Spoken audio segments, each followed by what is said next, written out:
pith balls carrying equal charges are suspended from a common point by strings of equal length. The equilibrium separation between them is r. Now, the strings are rigidly clamped at half the height.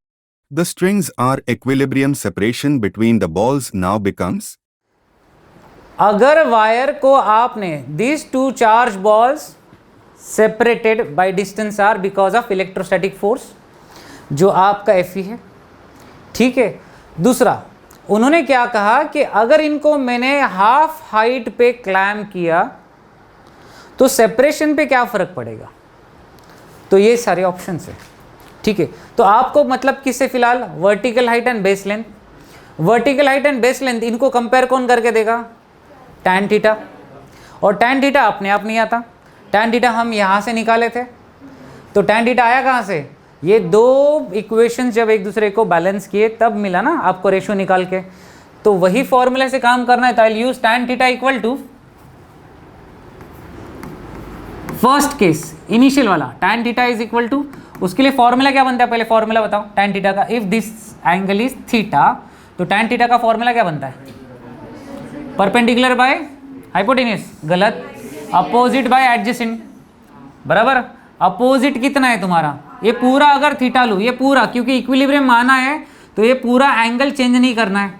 तो अगर मेरे पास tan theta का formula लिखने जाए तो ये case में tan theta का फॉर्मूला है, क्या बनेगा, अपोजिट बाय एडजेसेंट ना, एडजेसेंट करना है तो यही ये इतना ही एंगल लेना पड़ेगा, एडजेसेंट लेना है तो इतना ही हाइट लेना पड़ेगा, सॉरी एंगल लेना पड़ेगा।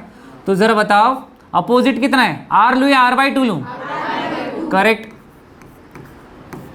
and vertical y, correct. On opposite side I'll write Fe is equal to, sorry, tan theta equal to Fe by mg.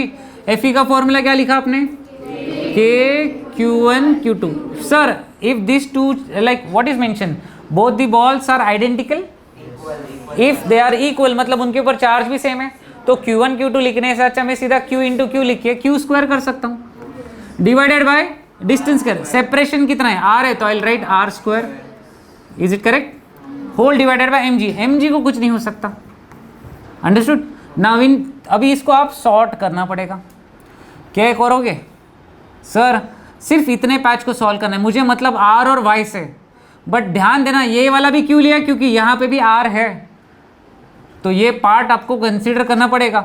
तो सर फटाफट करो, I will write r by 2y is equal to k q square upon r square into mg, r square वहाँ गया तो it will be r cube upon 2y is equal to k q square by mg। I will mark this is my equation number 1। Now will go for second case. Second case में क्या बोला है, height half कर दिए, तो इसमें से क्या चेंज होगा, y by two, as well as I will replace this r by r dash. तो ठीक से सब्स्टिट्यूट करते टाइम ध्यान देना, I will mark r dash by two, ठीक है, क्योंकि इतना ही एंगल का चेक करना है ना, ये एंगल का ही चेक करना है ना जो आपने थीटा माना है।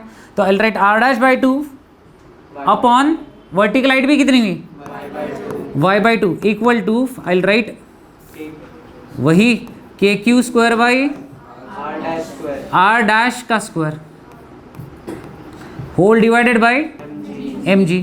अब r डैश को सॉल्व करो, ये 2 2 get cancel, so here will write r dash by y is equal to K Q square upon R dash square into M ji. Are dash square यहाँ पे लेके आए तो क्या मिलेगा, आर डैश का cube by Y equal to K Q square by M G. Now just look at this two equation, can I say that if the right side of this two equations are same और equal, तो उनका left भी same होगा। तो after comparing this two equation we can right